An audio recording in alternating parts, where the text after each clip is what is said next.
Mas pang magbangayan pa na para mga aso at pusa. Eh, yung boyfriend mo eh. Masyadong siloso eh. Ikaw ang arrogante. Muito arrogante. Alam mo, ikaw, porque mas malaki ka sa akin, tsaka mas matangkad, papatulan pa rin kita. So then, let's fight. Ano? Tara, ano? Ha? Siga ka, ano? Ano? Ha? Wala! Asan yung tapang mo, ha? Kasmir? Anong nangyayari sa iyo? Ipagpamahin mo. I cannot. Huh?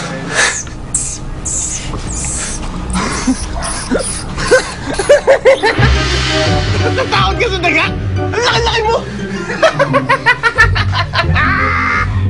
Paano mo ngayon ililigtas si Grazilda kung sa daga lang? Takot na takot ka na. Don't insult me. This is no laughing matter. This is different. It's funny!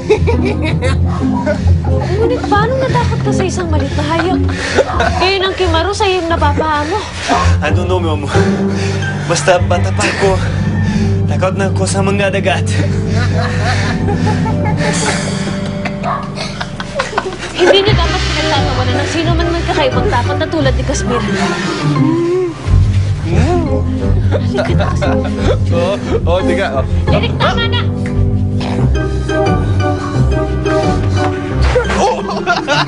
Ay, sa paa mo! Come here. Wah!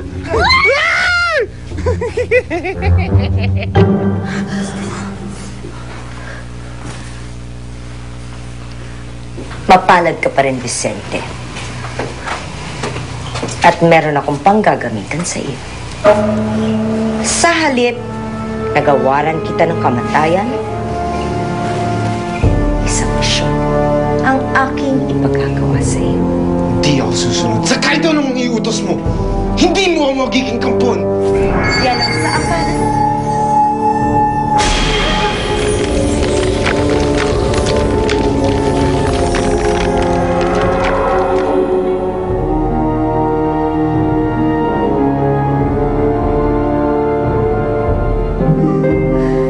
Napakasama mo talaga, Fabiola. Bakit pati si Vicente? Huwag kang makikialam. Napakaganda ng inihanda kong plano para sa kanya. Sa kabilang mundo, siya lang naman ang gagawin ko. Tagapas lang kay Grazilda.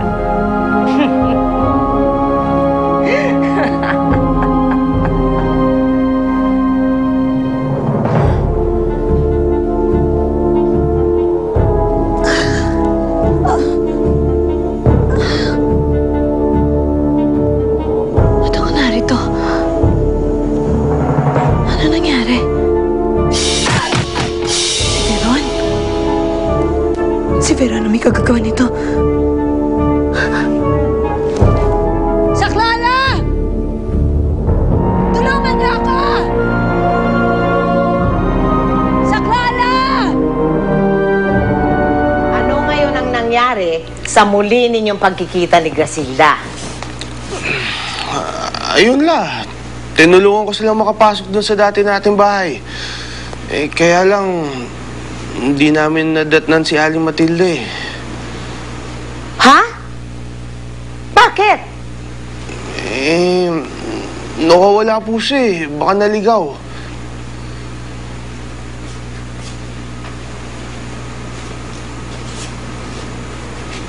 Ang ibig mong sabihin, hindi sila nagkita ng mag-ina? Abay, nakakaawa naman. O pagkatapos, ano ang sinabi mo pa kay Grazilda? Ano naman naman pwede ko sabihin sa kanya la? Aba, marami! Katulad yung naghiwalay na kayo ni Cindy. Abay, dapat nabanggit mo sa kanya yun. Hindi na ho la. Okay lang yun. Anong hindi? Ha? Bakit hindi? La, paano ko naman sasabihin yun la? Eh, umpisa pa lang, tinarayan niya na agad ako. Hanggang ngayon, nasungit-sungit pa rin niya sa akin.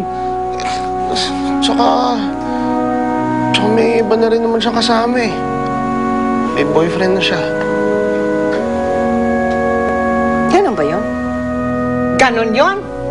Ano, isusuko mo kagad ang laban? Hindi kita pinalaki na talunan. Ngayong nandito na si Grasilda, babalik tayo doon at liligawan mo ulit. At huwag mo nang pakawalan. Talaga bang takot ka sa daga, Kuya Casimir? It's a phobia. A fear that I had since I was a kid. Phobia? Ano yun?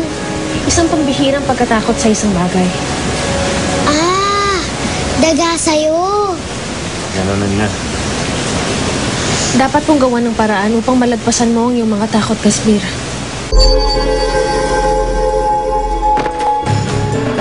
Dahil ang takot, kapag hinayaan mong manahan sa iyong puso, ikay lulungkuhin ito at papatayin. Humayo ka, Vicente. Aking alaga. At sa pamamagitan ng iyong pag-amoy, tuntunin mo ang kinuroonan ni na Grasilda at Casimir. Saksa mo sila takutin at patayin.